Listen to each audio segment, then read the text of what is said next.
ao entender, cumprindo, e também a obediência, ensinando. Quando se fala de ensinar a palavra de Deus e aprender a palavra de Deus e praticar a palavra de Deus, a obediência à palavra de Deus sempre vem em nossa mente que é algo muito complicado obedecer. Mas essa ideia que nós temos que é difícil obedecer, tem um porquê que nós vamos entender daqui a pouco. Mas sempre a gente entende os mandamentos de Deus, igualmente quando tem uma pedra ou algo volumoso no chão, que alguém fala assim, olha, pega aquilo ali, se for um volume grande, principalmente, dá aquela impressão de pesado, às vezes é leve, e coloca ali. A primeira coisa que vem é, será que eu aguento? Parece pesado. Antes mesmo de experimentar. Mas tem o porquê. E aí a Bíblia nos diz, o apóstolo João, ele diz assim, que os mandamentos de Deus não são pesados.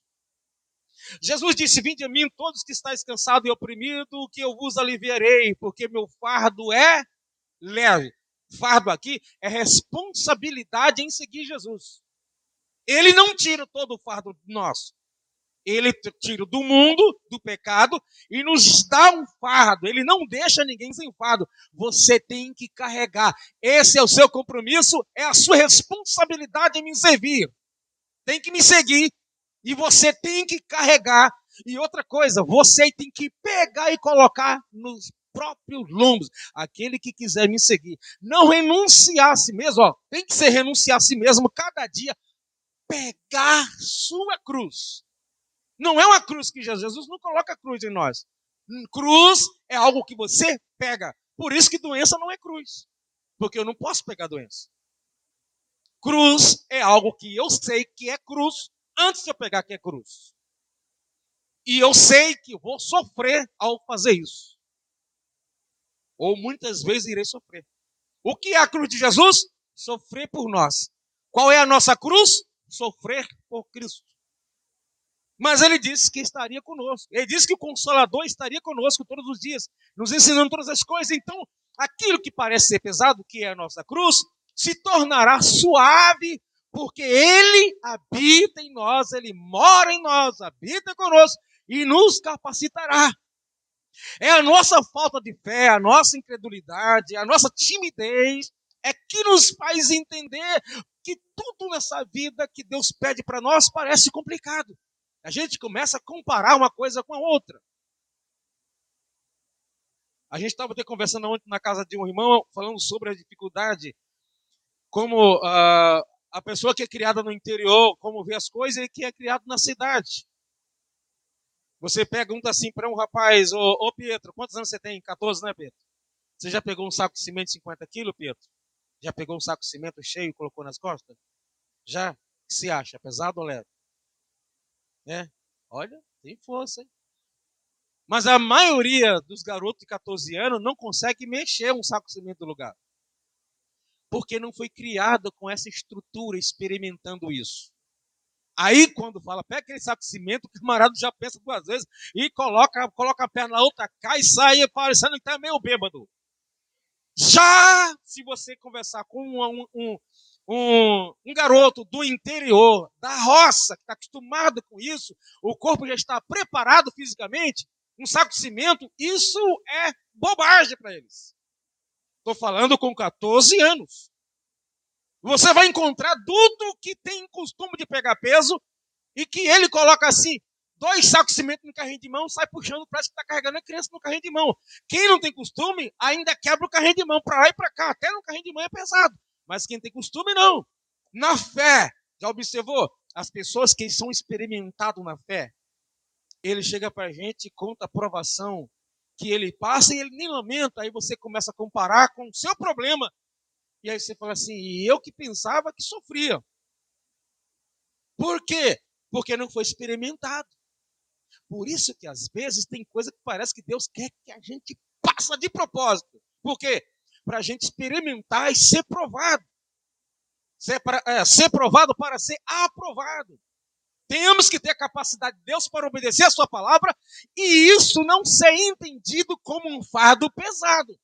Porque enquanto a gente estiver obedecendo a palavra de Deus e parece que aquilo é pesado, enquanto a gente tem essa sensação, significa que ainda não crescemos nele. Que não somos ainda aprovados, não fomos experimentados como deveria. E por isso que algumas coisas não saem do nosso sapato, porque não chegamos ainda ao nível que Deus quer que a gente chegue. E quando chegar, aí você fala assim, agora tem algumas coisas que passam na minha vida hoje, que para mim, como diz na gíria, é café pequeno, mas quando eu me converti parecia ser um monstro. Não, nunca foi monstro. A questão é quando você é novo, você tem um olhar diferente para aquilo. E quando você é experimentado, sua visão muda e você descobre agora a realidade. Não é que você vai minimizar a situação, é que você descobre a força que Deus te deu comparada ao peso que você encontrou e você fala, posso todas as coisas naquele que me fortalece. Quando é que Paulo disse isso? É quando ele disse, pode vir a fome, eu passo. Pode vir a bonança, eu passo. Posso todas as coisas naquele que me fortalece. Esse posso não é, eu consigo tudo em Cristo. Não é isso. Vinha crise, posso todas as coisas. Vinha riqueza, posso todas as coisas. Para mim, tanto faz, tanto fez. Eu ultrapasso, ou seja, vou avançar, vou ultrapassar, independente se é sol ou é chuva, porque foi experimentado. Paulo está dizendo que ele foi experimentado. Passar fome. Paulo fala isso no mínimo umas 3 vezes. Paulo fala de nudez. Paulo fala de fome. Foi quase morto. E no final, o que é que ele diz? Combati o bom combate, acabei a carreira e guardei a fé. Um homem que foi experimentado gradativamente, adquiriu a estrutura e venceu no final sem se desviar de Cristo. Então significa que muitas provações que eu e você, que nós passamos, Paulo daria risada de nós. Algumas vezes, alguma chuvinha assim, algum chuvisco, a gente dizer que não foi à igreja porque estava muito frio. Paulo daria risada de nós. Isso? Você está achando que é difícil? Ah, porque hoje, Paulo, eu tomei café, almocei e não tenho o que jantar quando eu voltar da igreja. Por isso fiquei meio triste, não foi? Você acha que isso é provação? Ah, Paulo, é que eu só tenho uma camisa, eu já fui domingo, quarta, ainda tenho que ir na sexta, acabou de lavar, está ali no varal, e eu já estou com vergonha de ir para a igreja. Paulo falaria assim, isso é provação para você? Ah, Paulo, é que eu estou com o dedo do pezinho mutilado e fica incomodado mesmo depois de sarado, num sapato um pouco apertado que me deram, nem eu tive dinheiro para comprar, então eu vou para a igreja meio mancando porque o sapato aperta. E Paulo falaria assim, isso é sofrimento? Você ainda tem sapato, você ainda tem camisa, você ainda tem os 2 olhos, você ainda escuta, e você acha que está sendo provado?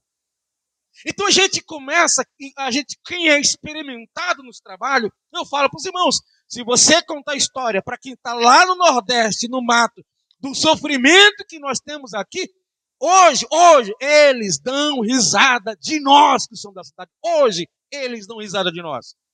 Ao dizer que 1 quilômetro é longe para ir a pé para a igreja. E porque estava chovendo, estava meio frio, e a gente tem uma criança de 1 ano, e para chegar na igreja com o tempo chuvoso e frio, é muito difícil, e por isso não fui à escola dominical. Eles dariam risada de nós, porque para eles isso não é. E nós temos guarda-chuva, que eles não têm. E nós temos asfalto, e eles têm barro. Nós temos uma carona, que eles não têm.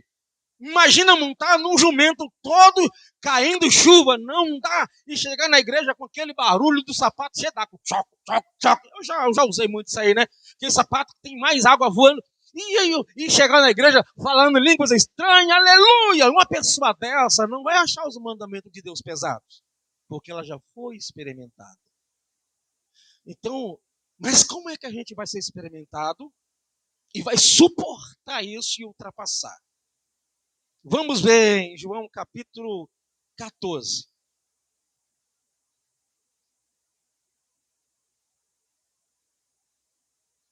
Uma vez eu fiz uma pergunta, eu não sei se eu já contei aqui nessa igreja, eu fiz uma pergunta para Deus.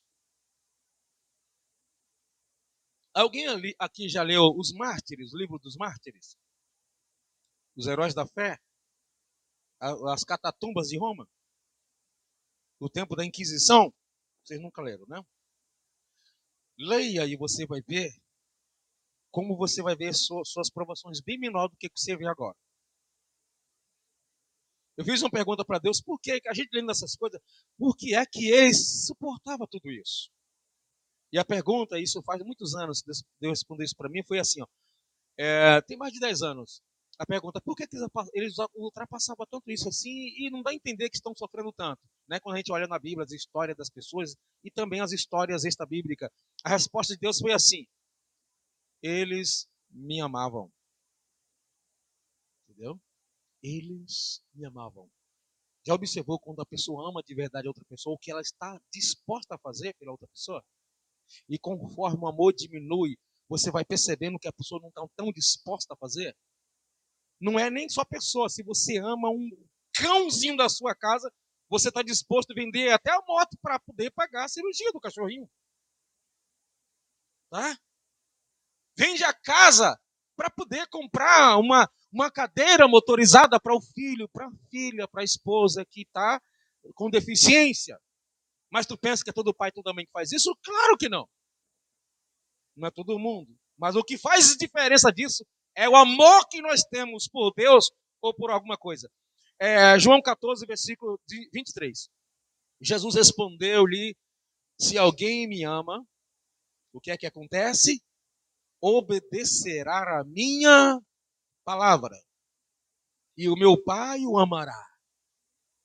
E nós viremos até ele, esse que ama a Deus, faremos nele, nesse que ama o Pai, fazemos morada nele. 24. Quem não me ama, não obedece às minhas palavras. E a palavra que em vós está e que vós estáis ouvindo, não é minha, mas daquele que me enviou, o meu Pai. Então, o que é que faz a gente sentir tão pesado e a gente acaba, desobedece com tanta facilidade? É o grau de amor que nós temos por Deus, que é pequeno ou nada. Quando o nosso amor é grande por Deus, a gente tem disposição para se santificar. Disposição para se doar, se entregar. É como fosse algo que você sentisse atraído. E Jesus disse isso. Quando eu for elevado à cruz, eu atrairei os homens a mim. E o que acontece é que muitos de nós estamos na igreja, atraído pelos louvores que são bonitos, bem feitos, bem tocados, pela pregação muito bonita, bem planejada, começo, meio e fim, pelo um som, pelos música bem harmonizada, mas não atraído por Cristo. Porque não somos nós que atraímos Deus para nós. É Deus que nos atrai a Ele. Só que tem gente que o esforço que Deus faz para lhe atrair, mesmo assim como Deus não obriga, tem gente que continua fugindo de Deus, mesmo Deus fazendo de tudo. Cristo morreu em uma cruz, com o braço aberto, atraindo os pecadores, mas muitos dos pecadores resistem a esse abraço, a esse sinal, essa entrega de Jesus. Jesus disse assim, olha, ninguém tem o poder de me matar, sou eu que me entrego para morrer. Jesus disse isso. Ele se entregou. E aí a gente, para ser atraído, temos que valorizar. Olha, quão grande ele, né? É esse amor de Deus por mim. Mas qual foi o motivo? Não fiz nada para que ele me amasse. Tudo que eu fiz para que Jesus me odiasse, se afastasse, me castigasse, me punisse. E mesmo assim, ele vai atrás de mim. Igualmente, uma ovelha, quando está perdida, é encontrada pelo pastor, deixando as 99, e Jesus fica à minha procura. Quem tem essa visão de Deus, dificilmente resistirá esse amor de Deus. Ele se sente assim, olha, eu não tenho o que explicar. Tem o hino 169, abra na sua harpa cristã aí, 169. Harpa cristã 169. Quem tem? Abre aí. Eu acho que é o coro. Como é que está escrito aí? Ó, porque Jesus me ama? Só o coro, só o coro. Ama, não posso te explicar, mas a ti também te chama, pois deseja. Ó, porque Jesus me ama. O motivo de Jesus me amar, eu não posso explicar a você. Não é que eu sou proibido, é que eu não tenho como explicar isso para você. Mas ele chama você também, porque ele deseja te salvar. Então, quem sente essa atração por Cristo no mundo espiritual, que está atraído por Cristo, que os olhos foram abertos, quando Jesus fala assim, olha, toma aqui o fardo, ele fala, Jesus, eu nem sei como carregar isso, mas o Senhor vai me ensinar. Eu posso até achar pesado, mas o Senhor vai me ajudar. Isso para mim é complicado demais, mas eu tenho certeza que eu vou ultrapassar, porque o Senhor vai me ensinando dia após dia. Mas ele, daqui a pouco, acostuma a andar com Jesus e não quer saber de largar nunca mais a sua cruz. Porque ele se sente, olha, ele começa a comparar o antes dele com o agora. E ele começa a falar, apesar das dificuldades, apesar das perseguições, estar com Jesus é bem melhor do que estar no mundo. Estar com Jesus é bem melhor ter muito dinheiro e não ter paz. Então você começa a comparar, porque você entende a essência do que viveu e com a essência do que está vivendo agora, e obedecer a palavra de Deus para você não será algo mais complicado, porque você com Jesus tornou um, Jesus e você, porque Jesus também diz, assim como eu e o Pai somos um, vocês comigo somos um também. Não vivo mais eu, mas Cristo vive em. Aí Paulo fala assim, não que nós sejamos capazes de nós mesmos, mas Ele que nos capacita. Então, como é que a gente sabe que a gente ama a Deus? Não é porque tem vontade de obedecer, mas é porque obedecemos. Enquanto estamos no campo da vontade é importante, mas ainda não provamos que amamos a Deus. Porque desejar, a gente deseja muita coisa. A realidade disso é outra situação. Então, eu comparo a mim não com meu irmão. Eu sei que obedeço a Deus porque eu não faço o que ele fala. Não, não, não. Porque tem coisa boa que ele faz que você também não faz. Eu tenho que entender que eu obedeço a Deus não é me comparando com ninguém. Eu tenho que me comparar é com aquilo que as Sagradas Escrituras espera de mim. Porque a vida do outro eu sei uma parte, mas não sei tudo. Então eu comparo com as Sagradas Escrituras. Eu obedeço o que Deus pede de mim? Não, não obedeço. Então significa que eu amo a Deus muito pouco ainda. E o que é que ele diz na sua palavra? Amarás o Senhor teu Deus de todo o coração. Não é amar bastante. É uma entrega total. De todo o teu entendimento, com toda a tua força. Tem todo o teu entendimento, com toda a tua força. Tem outra frase ainda. Não é? São 3, não me lembro agora. E o próximo como a ti mesmo. Mas o mandar amar a Deus é o mais profundo, que vai ser demonstrado quando a gente expressar isso na vida do outro. Quem não me ama, não tem como obedecer a Deus. É por isso que quando a gente vai evangelizar, a gente não chega para uma pessoa que ainda não se converteu falando para ela assim, ó, você tem que parar de roubar. Você pode aconselhar como ser humano social, mas no sentido espiritual da evangelização, não se converte ninguém dizendo para ele, olha, para de roubar, para de matar, para de mentir, para disso. Como é que a gente evangeliza? Se entrega a Jesus e ele vai te libertar do roubo, da mentira, do adultério. Ele vai te libertar. Mas o que você tem que fazer antes de parar de fazer isso, tem que ter uma entrega. Porque se você fazer força de si mesmo, quando é amanhã você volta a fazer tudo de novo. Porque ainda é o velho homem tentando agradar a Deus com suas forças. Eu sei que é errado, então eu não vou fazer. E se o Espírito de Deus não estiver nessa pessoa, daqui a pouco ela volta a tudo de novo. É um altos e baixos com muita frequência. Mas quando nós tentamos obedecer a Deus, confiando no seu auxílio, no Espírito Santo que nos atrai, levando até Cristo, a gente chega assim diante da situação que parece tão pesada, mas pela fé eu vou enfrentar. E quando você abraçar com isso, você vai dizer: eu venci porque Ele está comigo. Temos que obedecer, mas isso só vem com a ajuda de Deus. Ainda, abrindo a Bíblia em Romanos, falando sobre o amor de Deus. 5. E aí temos que amar a Deus. Mas não é qualquer pessoa que ama, não é qualquer pessoa que ama a Deus. Esse amor é só a igreja que conhece, que experimenta. Existe algum comportamento que é parecido com isso, mas é apenas atitude de religiosidade. Por exemplo, existe religiões que acreditam que as pessoas delas serão salvas por causa das boas obras. E como elas entendem que o inferno é um negócio muito feio e quer escapar de lá, elas estão dispostas a fazer bastante boas obras, porque isso vai trazer recompensa para elas se salvar. Aí, aparentemente, ela é igualmente a gente que está aqui fazendo boas obras como salvo. Aí você se compara com ela, parece que é a mesma coisa. E há um abismo entre nós. Porque nós não fazemos para a salvação. Se fizer isso, está desmerecendo o sacrifício de Jesus. Quem faz alguma coisa está desmerecendo, é porque não compreendeu ainda. Olha, tem uma pessoa que faz tanta coisa boa, uma pessoa daquela entrar no céu seria quase injusto. Você entendeu tudo errado o evangelho.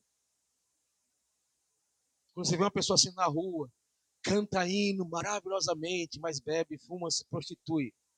A atitude nossa é assim: maravilha, glória a Deus, aleluia. Que você vê uma pessoa no mundo cantando maravilhosamente, mas dentro do pecado, isso é motivo de tristeza, não é de alegria. Só que a gente olha com a ótica ao contrário. Coitado, não poderia estar dando lugar para Deus, servindo ao Senhor? Mas por que tem um talento desse e é servo de Satanás? Como é que pega todo o seu dinheiro e gasta com isso, e gasta com aquilo?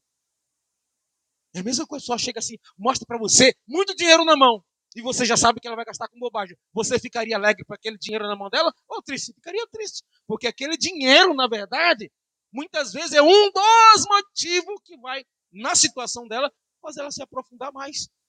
E tem gente que o fato de ser tão talentoso, ele entende que não se perderá por causa do seu talento, Deus ainda vai tirar de lá por causa do talento que ela tem. Então você percebe que o motivo é de tristeza e não de alegria? Que a pessoa está no mundo e tudo que ela vai fazer, ela não funciona nada. É mais fácil ela recobrar a consciência e voltar para Deus. Mas uma pessoa em seus pecados e ela consegue ter sucesso em uma área, aquele sucesso pode afastá-la mais de Deus, porque ela entende que o sucesso ainda é Deus aprovando o que ela faz. Então nós temos que ter a visão certa daquilo. Jesus não daria elogio para uma pessoa que faz uma coisa religiosamente perfeita se ela estivesse desperdiçando isso no mundo, irmão. Jesus não daria elogio, porque isso seria profanar o sagrado. Então, Romanos 5, verso 5 diz: a confiança não nos decepciona ou não traz confusão, porque Deus derramou seu amor em nossos corações por meio do Espírito Santo. Então eu tenho que amar Deus para obedecer a sua palavra confortavelmente? Sim. Mas para eu fazer isso, tem que o Espírito Santo derramar em mim. Se eu tentar obedecer a Deus, porque eu compreendo o que é certo e o que é errado, mas o Espírito Santo não derramou isso dentro do meu coração, não vai funcionar. Mas só que não é todo mundo que tem o Espírito Santo, não é todo mundo que recebe. Inclusive, mesmo dentro de uma igreja. João capítulo 14. João 14. E o 16 a seguir. E eu rogarei ao Pai, e Ele vos dará outro Consolador, a fim de que esteja sempre com vocês. 17. O Espírito da verdade, que o mundo não pode o mundo não pode receber, porque não vê, é mudo é cego, nem conhece, é desconhecido deles. Mas vós quem? Os discípulos, que Jesus estava dirigindo as palavras aqui para os discípulos. Vós conheceis. Por quê? Porque ele vive convosco e estará dentro de vocês. Ainda não morava dentro dos discípulos, mesmo o discípulo sendo usado por Deus. Um pouco antes aqui, Jesus chamou os 12 e disse: eis que vos dou poder para pisar em escorpiões, eu dou poder para libertar, pregar a palavra para vocês, limpar os leprosos. Vocês têm o poder, mas eles ainda não eram habitados por esse poder. Capítulo 10 de Mateus, quando você chegar em sua casa. Mas ele diz, o Espírito Santo que habita com vocês, não está em vocês morando. E, olha, um outro tempo, ele vai morar. E isso aconteceu só depois que Jesus morre e ressuscita. Porque o próprio salmista Davi diz assim, não retire de mim o teu Espírito Santo. Mas não significa que ele era habitado. Porque o próprio Jesus disse, quando ele diz, ó, aquele que tenha sede, vinha a mim beba. Ele disse isso do Espírito Santo, que ainda não tinha sido dado, porque ele não tinha sido glorificado. João capítulo 7. Então, se o Espírito Santo só foi dado para morar no homem de forma permanente, com habitação, só na glorificação de Jesus, até Jesus morrer, os discípulos tinham o poder, o Espírito Santo vivia com eles, mas eles não eram a morada do Espírito Santo. Veja o privilégio que nós temos, irmão. João foi cheio do Espírito Santo no ventre da sua mãe, mas João não era habitado pelo Espírito Santo, porque Jesus não tinha sido glorificado. Por isso Jesus disse o quê? Em Mateus 11:11, se não falha a memória. Olha, nunca teve um profeta nascido de mulher maior do que João Batista. João Batista foi maior do que todos eles até agora. Mas o menor, daqui para frente, no reino do céu, o menor é maior do que João Batista. Porque João Batista até conviveu com Jesus, mas nunca teve Jesus habitando nele, nunca teve o Espírito Santo habitando nele. O privilégio que nós temos é imenso de saber que o Espírito, apesar dele ser santo, habita em um pecador como nós. Mas para isso é aqueles que ouvem a palavra de Deus. O mundo não pode receber o Espírito Santo. Só o servo de Deus recebe o Espírito Santo. Deixa eu ver. O 23, né? Ainda seguindo João. Jesus respondeu e disse: alguém me ama, obedecerá a minha palavra. No mundo físico, entre as pessoas, tem um negócio de fazer, provar que ama o outro. Porque o outro não sabe. Não tem como saber do coração. Diante de Deus, nós não fazemos isso assim para Deus acreditar em nós, porque Ele já sabe. Entretanto, na prática, nós temos prova de amor por Deus.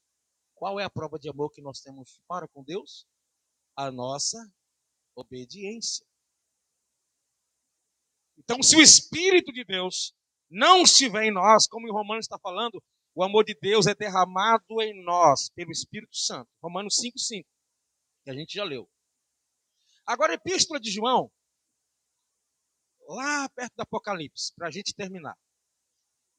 Epístola de João. Primeira epístola. Epístola de João, não epístola a João, porque foi o próprio João que escreveu. Deixa eu ver se eu encontro aqui. Capítulo 2. A gente conhece muita gente que fala para nós que é servo de Deus. Mas você percebe que aquela pessoa